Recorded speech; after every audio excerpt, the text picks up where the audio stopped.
दोस्तों, कैसे हो आप सब। आशा करता हूँ आप सब ठीक होंगे।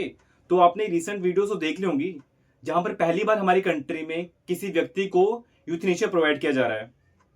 तो मैं इस पूरे टॉपिक को आपको होलिस्टिकली डिस्कस करूंगा कि यूथनेशिया क्या है, क्या क्या इसके सिम्टम होते हैं जब किसी व्यक्ति को यूथनेशिया प्रोवाइड करते हैं, क्या क्या इसकी कॉजेस हैं और यूथनेशिया एग्जैक्टली है क्या, क्या कहाँ कौन कौन सी कंट्री में ये यूथनेशिया वैलिड है और कौन सी में नहीं है। तो चलो शुरू करते हैं। तो आपने रिसेंट देख लिया होगा। तो ये रिसेंटली जो हरीश राव केस था, इसमें हुआ क्या था। ये 20 साल का लड़का 20 अगस्त 2013 को ये अपने हॉस्टल की 4th फ्लोर से नीचे गिर जाता है बालकनी से। तो इसको क्या होता है, अपनी एक हेड इंजरी लगती है। हेड इंजरी में इसमें क्या होता है कि इसके जो हमारे ब्रेन के जो न्यूरल सिस्टम होते हैं, इसके जो फाइबर होते हैं वो डैमेज हो जाते हैं टोटली। तो ये लड़का टोटली 13 साल तक एक वेजिटेटिव स्टेट में पड़ा रहता है। अब ये वेजिटेटिव स्टेट क्या होती है? ये वेजिटेटिव स्टेट वो स्टेट होती है जब एक व्यक्ति जिंदा तो होता है बट वो कॉन्शियस नहीं होता। वो अपनी आईज को ओपन कर सकता है, सांस ले सकता है, बट उसको अपने आसपास की कोई कॉन्शियस ही नहीं होती है। तो ये बेसिकली वेजिटेटिव स्टेट, ये काफी टाइम तक वेजिटेटिव स्टेट में पड़ा रहा। तो इसके मुंह में एक विंड पाइप लगी थी लड़की के मुंह में, जो कि हर 2 महीने में जिसको चेंज करना पड़ता था क्योंकि उसमें वायरस का खतरा होता था इन्फेक्शन क्रिएट होने का। तो इसके पेरेंट्स ने 13 साल इस बच्चे की काफी ज्यादा केयर की। जब उन्होंने देखा कि जो क्लिनिकल ट्रायल है, जो डॉक्टर काम कर रहे हैं इसके ऊपर, उनका कोई भी इफेक्ट उसकी बॉडी पे नहीं पड़ रहा है, तो फाइनली थक के उसके पेरेंट्स ने 2024 में दिल्ली हाई कोर्ट के सामने एक पिटीशन डाल दी कि वो अपने बच्चे को यूथनेशिया देना चाह रहे हैं। बट दिल्ली हाई कोर्ट ने कहा क्योंकि ये लड़का इंडिपेंडेंटली सांस ले रहा है, तो उन्होंने उसको रिजेक्शन कर दिया पिटीशन को। तो फाइनली 2026 में सुप्रीम कोर्ट ऑफ इंडिया ने इस लड़के को यूथनेशिया ग्रांट कर दिया। अब यूथनेशिया होता क्या है, अब हम शुरू करते हैं। यूथनेशिया एक ऐसी कंडीशन होती है जहां पर एक पर्टिकुलर जो पर्सन है वो प्रलोंग एक बीमारी से जूझ रहा होता है, क्रोनिकल डिजीज में होता है, और जो कि रिकवर होने के जिसके चांसेस ना के बराबर होते हैं। उस केस में जो व्यक्ति होता है वो टोटली अनकॉन्शियस होता है। ना तो वो कुछ काम कर सकता है। इवन जो खाना भी होता है उसको एक्सटर्नल मेथड के थ्रू प्रोवाइड किया जाता है, न्यूट्रिशन इंजेक्ट किया जाता है उसकी बॉडी में कि वो जिंदा रहे। जैसा कि आप जानते हो, जैसे राइट टू लाइफ, हम सबको जिंदा रहने का अधिकार है। ये हमारा नेचुरल राइट भी है, हमारा कॉन्स्टिट्यूशनल राइट भी है, एक ह्यूमन राइट भी है जो कि article 3 of United Nation human right convention और article 21 of right to life and personal liberty के तहत आता है। तो मैं पूरी टाइमलाइन बताने वाला हूं एग्जैक्टली कि इसकी स्टार्टिंग हुई कैसे हमारे देश में। तो हुआ क्या था, 1973 में ना एक अरुणा चंद्रन थी। तो ये लड़की फीमेल जो थी वो एक नर्स है एक हॉस्पिटल में।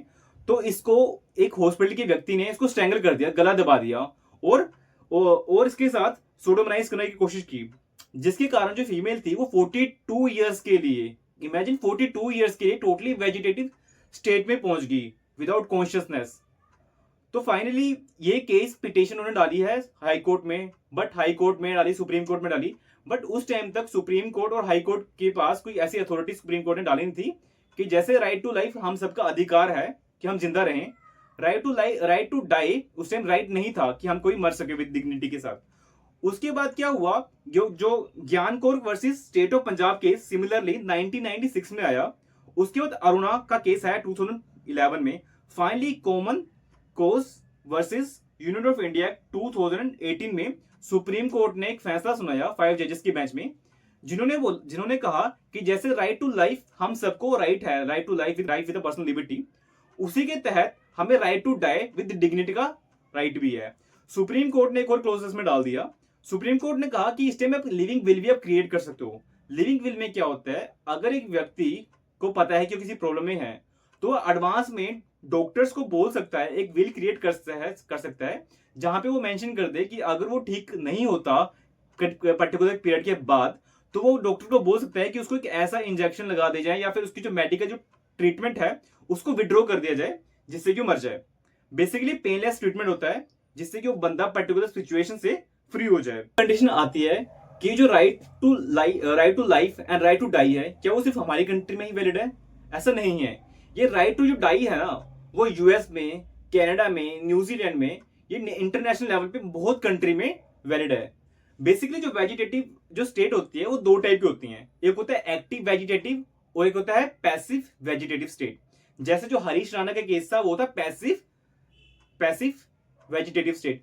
इसमें क्या था, जो पेशेंट था वो टोटली बेड के ऊपर पड़ा था काफी प्रोलॉन्ग टाइम से, जिससे कि उसके जो पेरेंट्स ने चाहा कि इसको हम हरीश को इस पर्टिकुलर पोजीशन से, इस पर्टिकुलर कंडीशन से बाहर निकाल दें, कि इससे जो मेडिकल जो कंडीशंस की है उसमें जितना भी ट्रीटमेंट इसका हो रहा है उसको विड्रॉ कर दें।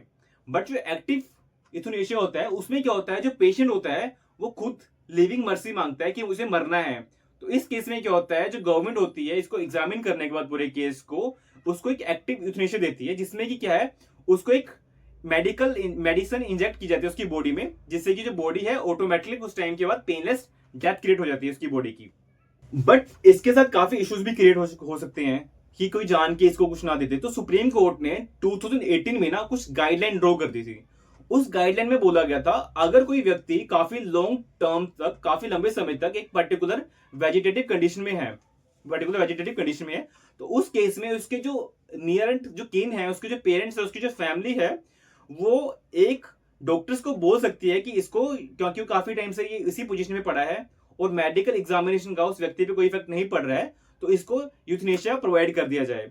बट गवर्नमेंट इसके बाद उसको 30 दिन का टाइम प्रोवाइड करती है, एक लिमिट प्रोवाइड करती है, जिसमें कि वो इस जो उन्होंने डिसीजन लिया है उसको विड्रॉ कर सकते हैं। अगर वो विड्रॉ नहीं करते तो 30 दिन के बाद एक मेडिकल डॉक्टर्स की टीम क्रिएट की जाती है, और ये जो मेडिकल डॉक्टर्स की जो टीम है वो इस पर्टिकुलर जो केस को अच्छे से एग्जामिन करती है कि जो ये लोग बोल रहे हैं क्या वो सही है या नहीं है, जो व्यक्ति है उसके ऊपर प्रॉपर किसी मेडिसिन का इफेक्ट हो रहा है या नहीं हो रहा है।